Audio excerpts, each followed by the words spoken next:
नमस्कार। कैसे हैं आप लोग? आशा है अच्छे होंगे। मैं आप सभी का स्वागत करता हूं अपने YouTube चैनल स्टडी विद चंदन पर। और देर से वीडियो बनाने के लिए माफ़ी चाहता हूं।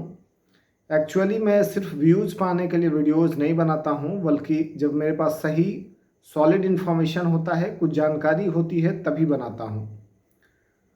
और आज का यह वीडियो समर्पित है संविदा के मामले पर जो कन्फ्यूजन की स्थिति क्रिएट हुई है और सरकार का जो एक तुगलकी फरमान है, उसके बाद आपके दिमाग में और आप जो मानसिक रूप से अशांत हुए हैं, मेंटल टॉर्चर का जो आप शिकार हो रहे हैं, उस पर ही हम लोग बात करेंगे। और इसके इन्स एंड आउट्स, पक्ष और विपक्ष दोनों की बात करेंगे और सही बात हम आपको बताएंगे। ठीक है, न तो सरकार का पक्ष लेंगे और न तो आपको अनर्गल बातों के लिए भड़काएंगे। जहां गलत है उसको गलत बताएंगे, जहां सही है उसको सही बताएंगे। और सही गलत का फैसला करने वाले मैं कौन होता हूं, वो फैसला तो आप करेंगे। सबसे पहले मुद्दा हुआ क्या? पिछले सप्ताह बिहार एसएससी ने एक दो नोटिस जारी किया। वह बहुत सुखद नोटिस था। नोटिस ये था कि परिचारी में सीट बढ़ गया, 3700 से बढ़ के 4400 हो गया। एएसओ में सीट बढ़ गया, 1481 में 60 सीट जुड़ गया। उद्योग विस्तार पदाधिकारी का 1541 हो गया। इंटर लेवल में पहले से 12199 था, फिर से सीट लगभग 11,000 के आसपास बढ़ा दिया गया और सीट जो है 23,176 या 23,175 के आसपास हो गया। मतलब 23,000 प्लस सीटें हो गई। ये तो खुशी की बात थी। और भी खुशी थी कि फॉर्म रीओपन हो गया, है ना। मैं पूरी बात डिटेल आपको बताऊंगा। ठीक है, तो फ्रेशर्स के लिए जो है ये रीओपन है, 15 अक्टूबर से फॉर्म भरा जाएगा फिर से। हालांकि पहले वाले लोगों के लिए यह दुखद था और बिहार एसएससी जैसे निकम्मा आयोग के लिए थोड़ा और दुखद है, क्योंकि जिनसे 26 लाख लोगों की परीक्षा लेने की तैयारी 2.5 साल में नहीं हो पाई, अब तो फिर से 15 लाख फॉर्म भराएगा। तो 40 लाख प्लस एस्पिरेंट्स का वो कैसे लेंगे, वह अपने आप में ही एक संदेह है।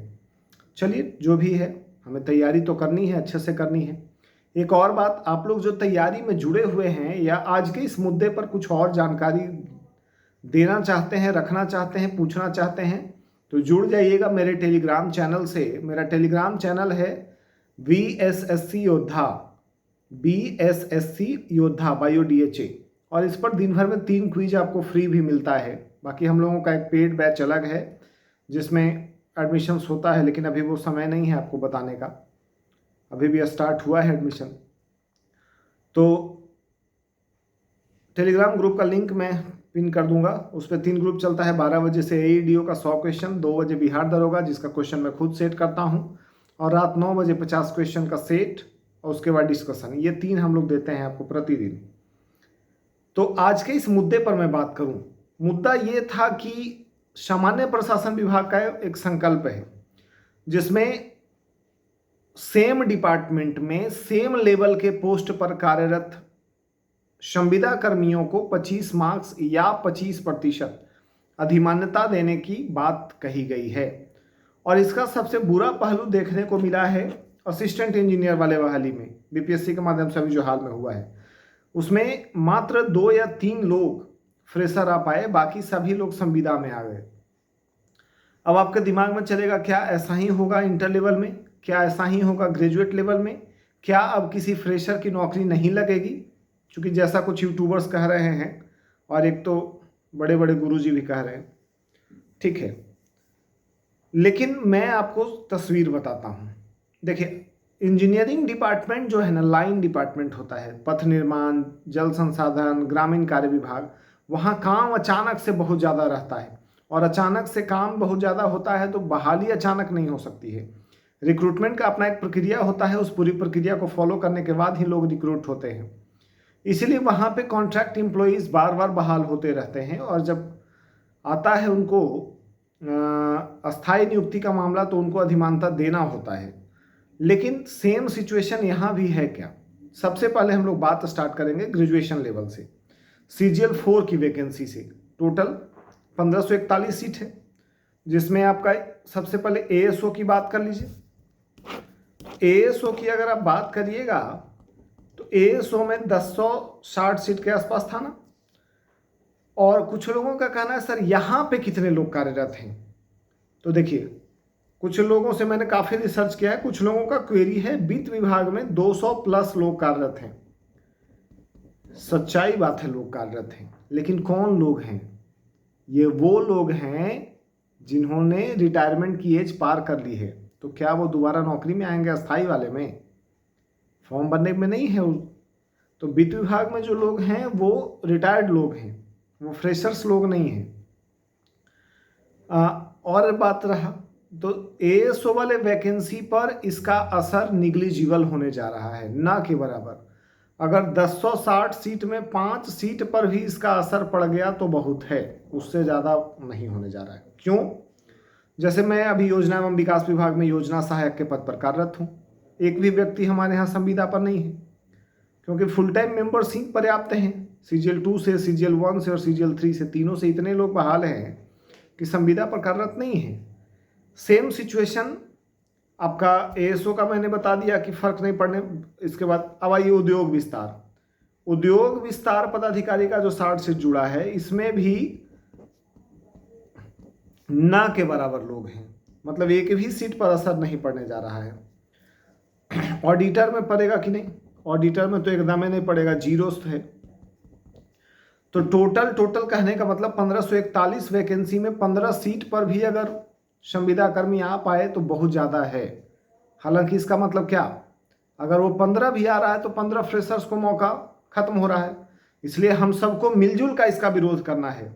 और जब आप तय करिएगा तब हम सबसे अगली पंक्ति में रहेंगे, ये याद रखिएगा। मैं भूल जाऊंगा कि मेरी नौकरी पर कोई आँच आ जाएगी तो आ जाएगी। अगर कुछ ऐसा गलत होगा तो आवाज़ उठाया जाएगा, ठीक है। चूँकि राम मनोहर लोहिया ने कहा था कि जब सड़कें सुनी हो जाती हैं तो संसद आवारा हो जाती है। यहाँ विधानमंडल आवारा हो रहा है।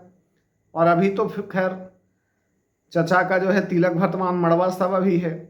चुनाव आचार संहिता 7-8 तारीख से लगेगा और फिर तो जनता के आके प्रणाम चचा, प्रणाम चाची, बाबू भैया करना है। तो अलग अलग छात्र नेताओं से भी अलग अलग जो सही जानकारी रखने वाले लोग हैं, ऐसे सारे लोगों से हमारी बातचीत चल रही है। और किसी और से बातचीत करने की ज़रूरत है तो आप लोग सजेस्ट करिएगा कमेंट में, मैं उनसे भी बात करूंगा।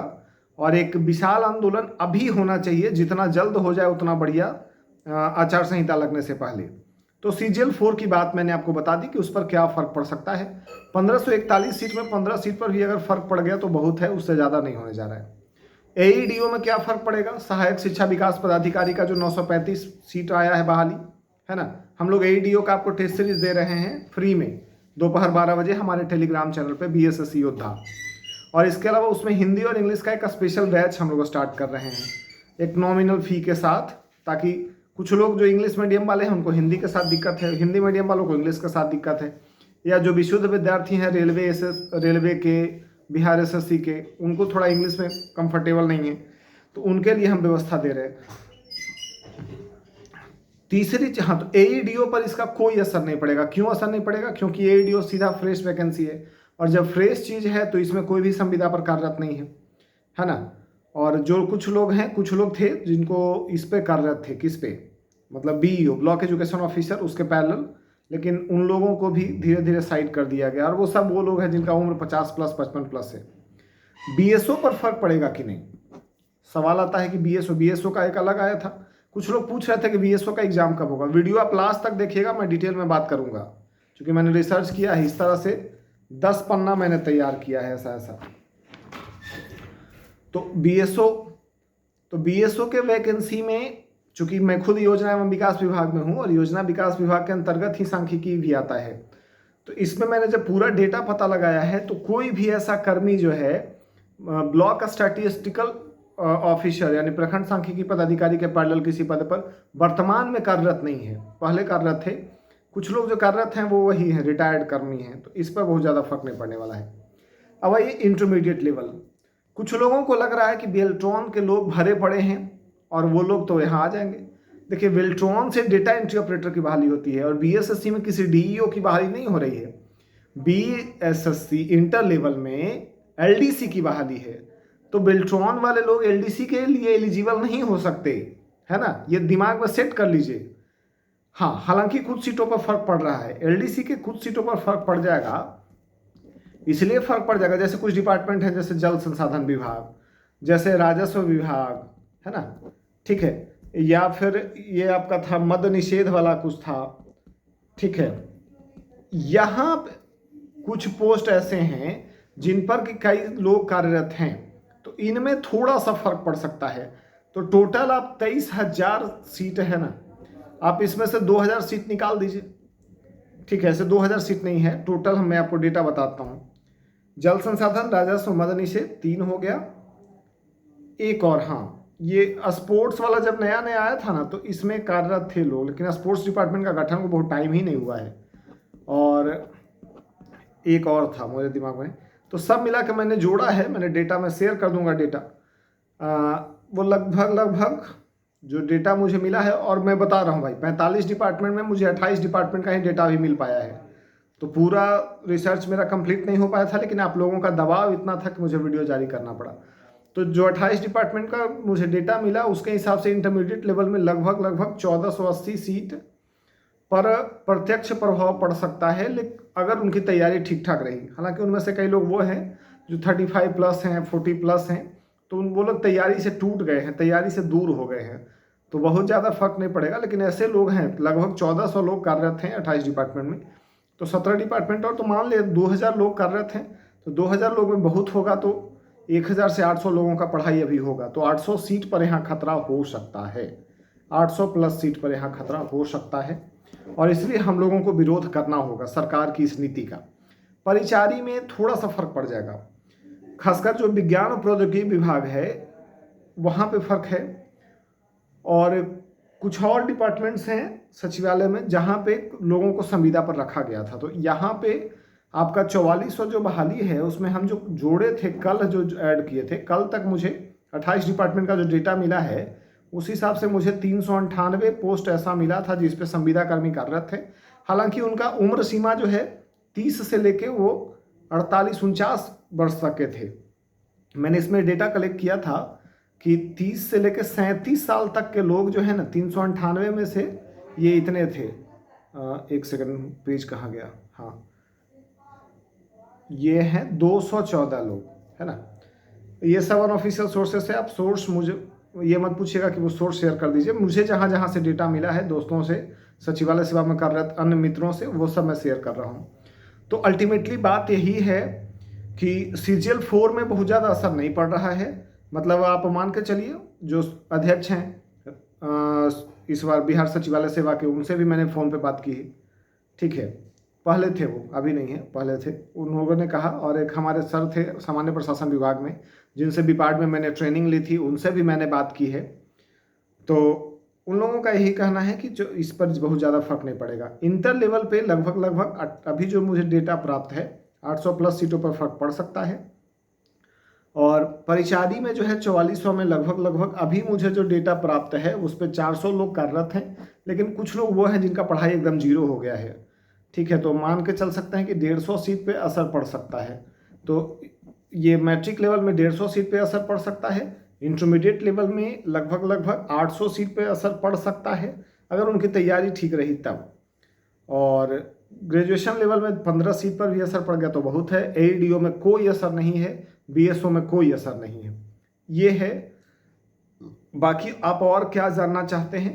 और ऐसा आप मत सोचिएगा कि मैं सरकार का समर्थन कर रहा हूं, नहीं।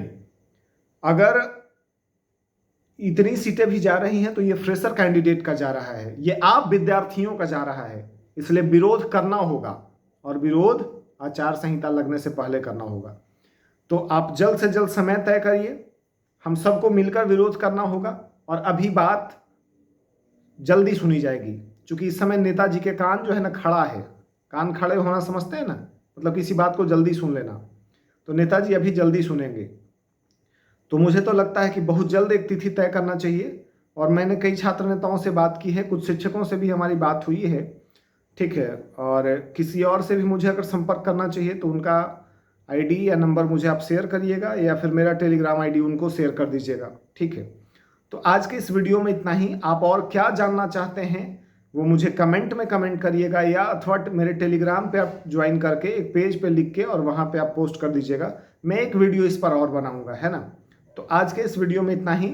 मेरा टेलीग्राम चैनल है VSSC योद्धा, और अब मैं रेगुलर क्लासेस भी प्रोवाइड करूंगा इस पे यूट्यूब चैनल पे, तो आप लोग प्लीज़ ज्वाइन कर लीजिएगा, है ना। और हम लोग एक पेड बैच स्टार्ट कर रहे हैं, चूँकि तैयारी तो करना ही है। तो हम लोगों का एक पेड बैच 10 अक्टूबर के आसपास से स्टार्ट हो रहा है, जिसका एडमिशन स्टार्ट हो गया है। 2.5 रुपया प्रतिदिन का फ़ी है वो। तो अगर किसी को ज्वाइन करना होगा तो आप VSS योद्धा ज्वाइन कर लीजिएगा, वहाँ से पता चल जाएगा। इस वीडियो में इतना ही। देखने के लिए धन्यवाद। मैं पूरी तरह से आप सभी के साथ हूँ।